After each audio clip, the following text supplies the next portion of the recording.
Hello, Halsey. Welcome back to Triple J. What an intro. No one does intros like you guys do. I on my deathbed, I want a Triple J intro. Thank you. Bring back the intros. She was awesome. She was a good mom. She was so dope. She was quick at all these hits. She loved dogs. Like, that's Period. what I want. Exactly. And another thing to add to that list is, before we get into talking about the music, last night I really put off going to bed because I was busy going through your Tumblr. What do you love most about being still on that platform? Because I feel like a lot of us abandoned it too quickly. First of all, I just want to say this is my favorite interview of all time already.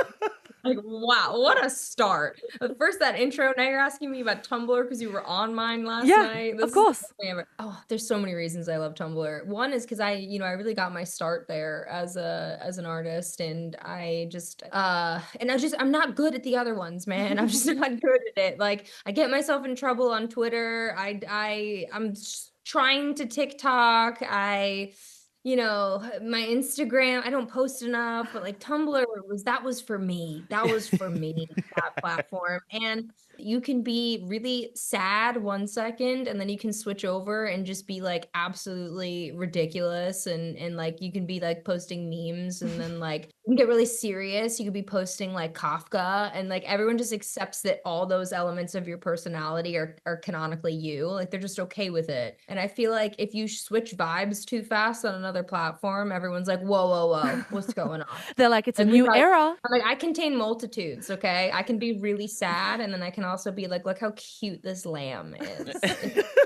And then also, you guys should read my Year of Rest and Relaxation, like hashtag bedrot. Like, it speaks to me. I feel like Tumblr feeds into the sort of nostalgia aspect that we're getting in Lucky. I mean, I saw a video that you uploaded that was sort of styling the era and the music video, and you said it was a dream wearing the clothes you wanted to wear growing up. I mean, who would be some of those style icons for you growing up? It's funny because they're all vastly different. So the Y2K era, obviously Britney, Pink, which I feel like if you've known me for more than 6 seconds, you could probably guess. Like, I've had my hair like short since I was like, 15. Like, love Pink, Gwen Stefani, Eve, Kelis. Honestly, Kelis was so dope. And the 90s, I think it was like PJ Harvey, Fiona Apple, Hope Sandoval, like, it was just like all the cool it girls. And then the 80s, I'm just like such a new romantic fan. So like Robert Smith, and like I've always wanted to be a member of Depeche Mode. And then like 70s, like Stevie Nicks and all like the cool French New Wave girls, like late 60s, early 70s. So yeah, it's definitely going to be a fun journey ahead because I'm just going to get to rip off and impersonate all of my favorite. But still Halsey at the very core. And I mean, at the top of that list that you mentioned, of course, Britney being interpolated in this song. Why was Britney such a big inspiration for you growing up and then moving into being a pop star yourself? It was really interesting because I don't really interpolate or sample that much. Actually, this song is the only song on the album that has any sample or interpolation at all. If you don't know and you've heard the song or you've seen the video, I wrote it about a time in my life when I was really, really sick. So I would find myself like attached to like tubes and like IVs in like a hospital bed being like, I'm so lucky. So like, like really sarcastically.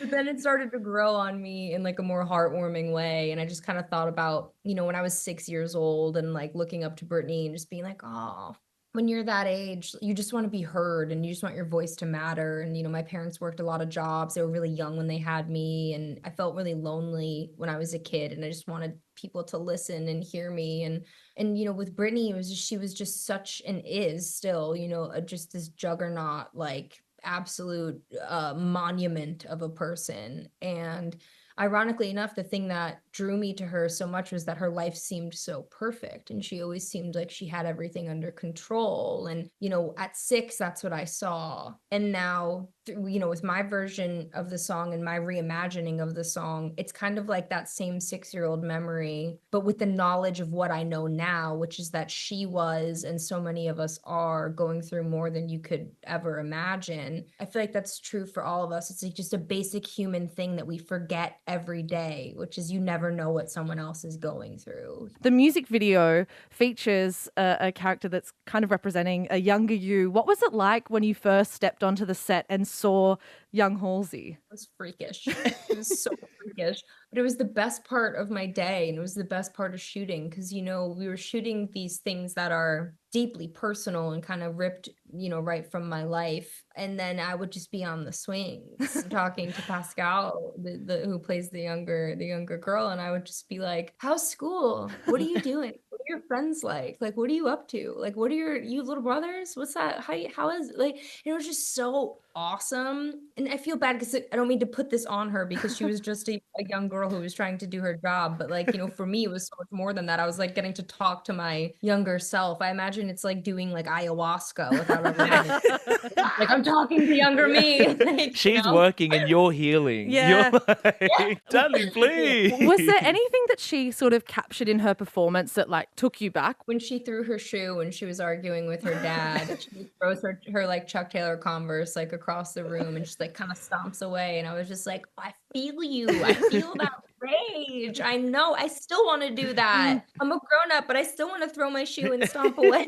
You're like, perfect, no notes. Yeah. No notes. Flawless. I was like, deep inside, we're all just freaking babies. What would you say the most joyous part was with releasing this song? Just getting it all out there, I made the choice, to kind of keep my whole process pretty private when I was sick, which was like it was a huge change for me because I feel like I was always going through things with the fans while they were finding out about it. It was like, I would run to the studio and try to process everything with everyone. And then now for the first time, I'm like, no, I need to go through this one by myself and then decide how I want to share it later. But the one thing that I found in the process was that by the time I was ready to talk about it and I wanted to get back to work and I wanted to be working again, I was at the mercy of how long it takes to finish a record. So I was so impatient by the end of it where I was like, no, I'm ready. And it was like, yeah, but you gotta do mixes and you gotta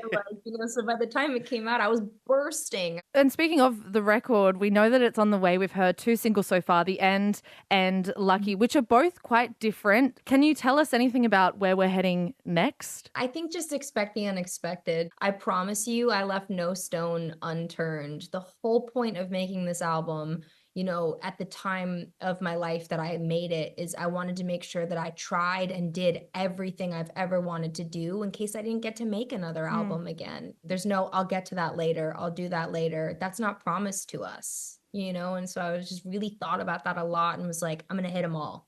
Yes. It just means a lot to me that Triple J still thinks I'm cool because for 10 years I've considered you guys sort of like the authority on what's cool. So if I still get to come on Triple J, it means that I'm doing all right. That's how I feel. It's vice You're the versa, authority. babe. It's Vice versa. Vice versa. Babe, come back whenever you want.